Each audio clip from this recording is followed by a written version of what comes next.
Beberapa hari lagi akan tibanya malam yang kita tunggu-tunggu, yaitu malam nisfu Sya'ban ataupun malam setengah daripada malam atau malam setengah daripada bulan Sya'ban.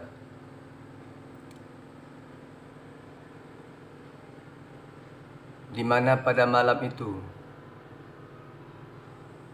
Allah Subhanahu wa taala melipatkan ganda pahala bagi orang yang beribadah kepadanya dan mengampuni segala dosa hambanya. Kecuali yang tidak Allah ampuni hanya beberapa orang saja. Sehingga kita selaku umat Nabi Muhammad sallallahu alaihi wasallam bahkan mulai sekarang sudah rencana untuk beribadah pada malam tersebut, karena malam tersebut adalah bahagian daripada satu malam yang sangat istimewa yang berbeda dengan malam-malam yang lain. Sehingga kita berduyun-duyun ke masjid, berduyun-duyun ke menasah, berduyun-duyun ke tempat majlis zikir yang lain. Untuk apa?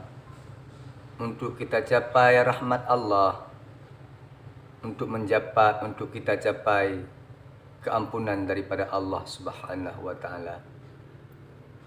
Sebagaimana sabda Rasulullah sallallahu alaihi wasallam, "Yattali'ullahu 'azza wa jalla 'ala khalqihi lailatan nisfi min Sya'ban fayaghfiru li jami'i khalqihi."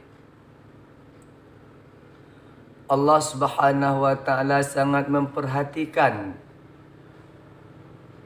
atas makhluknya pada malam nisfu Sya'ban ataupun pada malam setengah daripada bulan Sya'ban.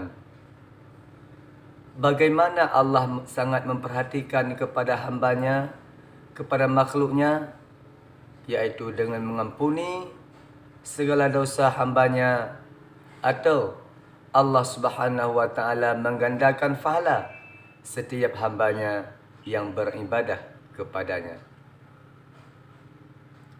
Maka oleh karena itu, marilah sama-sama kita mempersiapkan diri untuk menghadapi, menghormati malam nisfu Sya'ban tersebut, agar ibadah yang kita lakukan pada malam tersebut tidak sia-sia kita melakukan. Bagaimana kita mempersiapkan diri? Apa yang ingin kita berbuat pada malam tersebut? Apakah kita ingin membaca Al-Quran? Mari sama-sama kita memperbaiki Al-Quran ataupun surat apa yang ingin kita bacakan pada malam tersebut.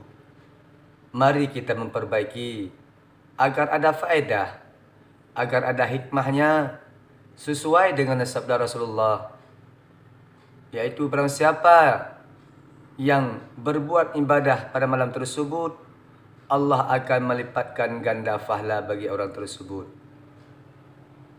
Artinya, bila kita umpamanya ingin membaca surah Yasin pada malam tersebut, maka mari mulai sekarang kita belajar membaca surah Yasin, atau kita membaguskan surah Yasin yang akan kita baca malam tersebut.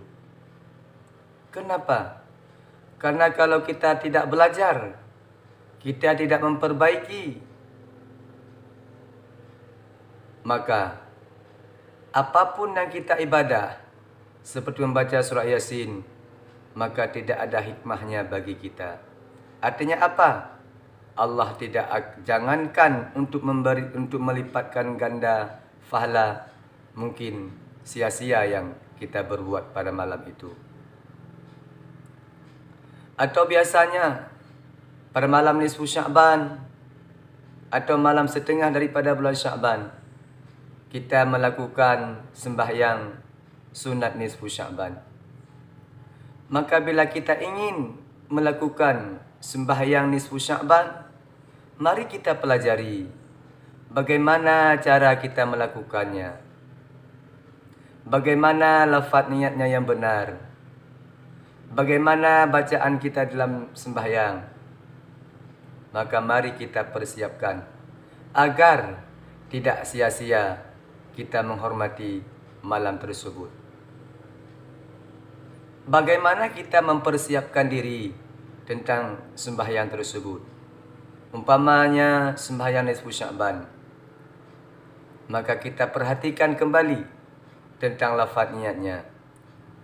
Seperti usalli sunnata lailatan nisfi min Sya'ban rak'ataini lillahi ta'ala.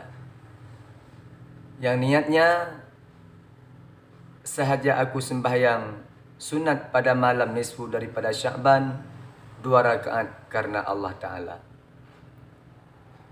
Maka setelah kita memperbaiki lafaz niat ataupun niat, maka marilah juga kita perhatikan kembali tentang bacaan yang kita baca di dalam sembahyang.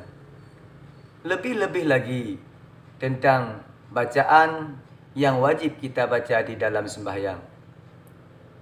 Umpamanya surah Al-Fatihah. Maka marilah kita memperbaiki, kita memperhatikan kembali bagaimana bacaan Al-Fatihah yang benar.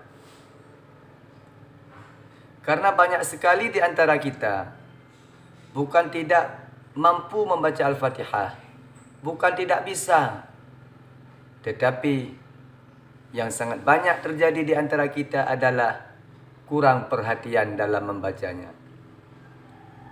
Seperti baca Al-Fatihah, yang sangat banyak orang kurang perhatian adalah tentang suara yang dibacanya.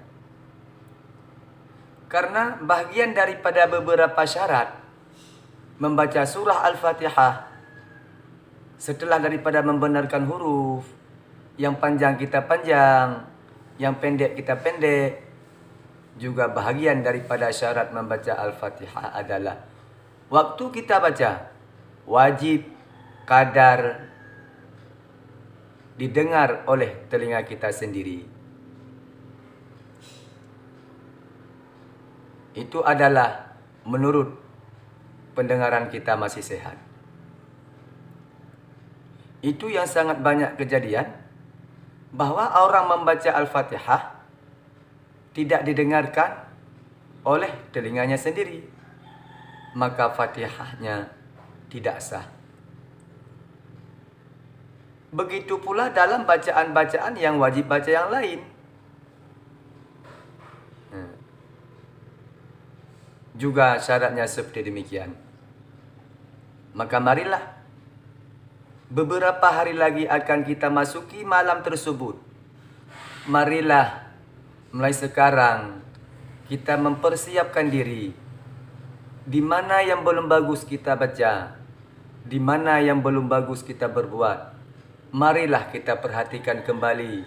Yang belum bagus kita baguskan, yang belum benar kita benarkan.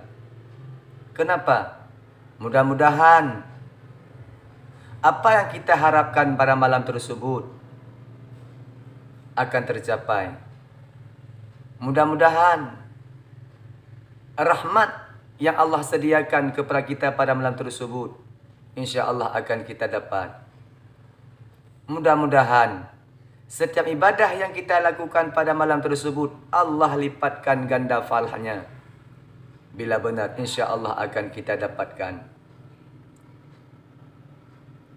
Oleh karena demikian, marilah sama-sama kita mempersiapkan diri untuk apa saja yang kita berbuat pada malam tersebut. Coba perhatikan, lebih kurang Fatihah yang kita baca di dalam sembahyang.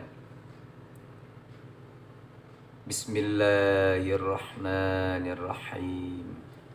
Alhamdulillahi rabbil alamin. Ar-Rahmanir-Rahim. Maliki yaumiddin. Iyyaka na'budu wa iyyaka nasta'in. Ihdinas siratal mustaqim. Siratal ladzina an'amta 'alaihim ghairil maghdubi 'alaihim waladdallin. Amin. Juga yang sering kurang perhatian tentang bacaan tahiyat akhir. Kenapa? Karena yang panjang tidak kita panjang, yang tidak panjang kita panjang, atau kadang-kadang makhrajnya salah.